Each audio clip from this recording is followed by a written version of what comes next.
Well, returning now to our top story, Prime Minister Mark Carney unveiling his new cabinet today, which includes a mix of some new faces and some Trudeau-era ministers who are now tasked with governing Canada in the midst of a trade war and threats from the U.S. president. In an exclusive interview with CTV's Vassy Kapelos, Carney spoke about potential negotiations with Donald Trump. Take a listen. Do you plan to renegotiate USMCA? Can you trust him as a partner? The sequencing, we'll see about the sequencing. I think the revealed preference of the U.S. is working on some of these sectoral aspects before broader trade deals. It is an advantage to us that USMCA exists. It is not right that it's being violated, but it is still an advantage that it exists, and we intend to make the most of our advantages in these negotiations. Do you trust him? I will work with them and negotiate with them, yeah. But do you trust him? Look, my answer is my answer. And joining us now is Vassy Kapelos. So let's start there. What do you make of that answer and what that means for U.S.-Canada relations?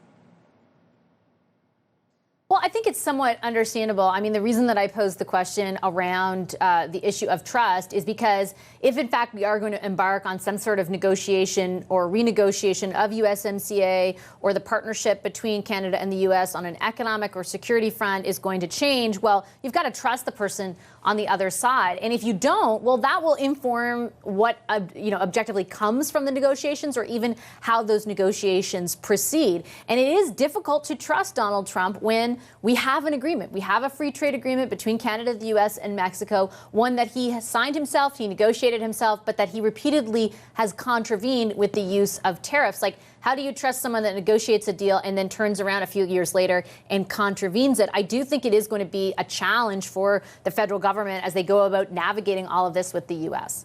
And that was just one part of your wide-ranging interview. The Prime Minister saying that he ran on a platform of change and that this is a brand new cabinet sworn in today. But a lot of the people who were part of the big decisions in the last government still have very high-profile roles. So what do you make of that, and what did he say when you pushed him on that? Yeah, very much the genesis of my challenge to the Prime Minister around his cabinet selections. There are new faces, to be fair, 24 of them. 9 of those occupy Secretary of State positions, so sort of junior ministers, which is a new construct or newish. We haven't seen that in a number of years. But as you point out, like that very front bench, and I was even saying in the interview, like physically you can see them there, right? Kind of lined up right at the front row.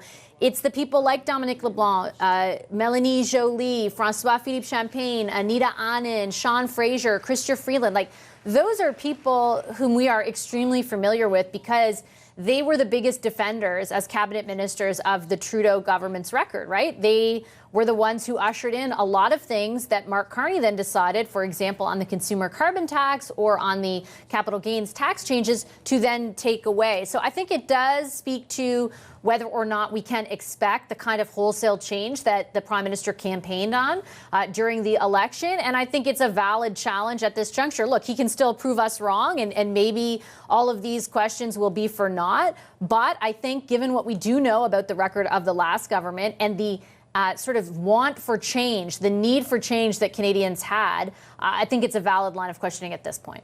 And very quickly, you touched on the secretaries of state. What do you think their broad role is going to be in the effectiveness of kind of delivering on what the government has promised?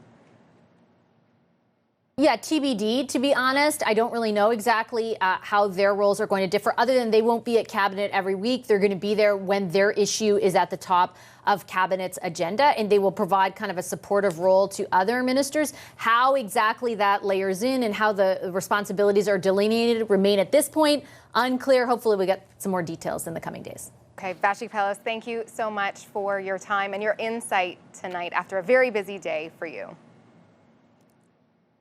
My pleasure.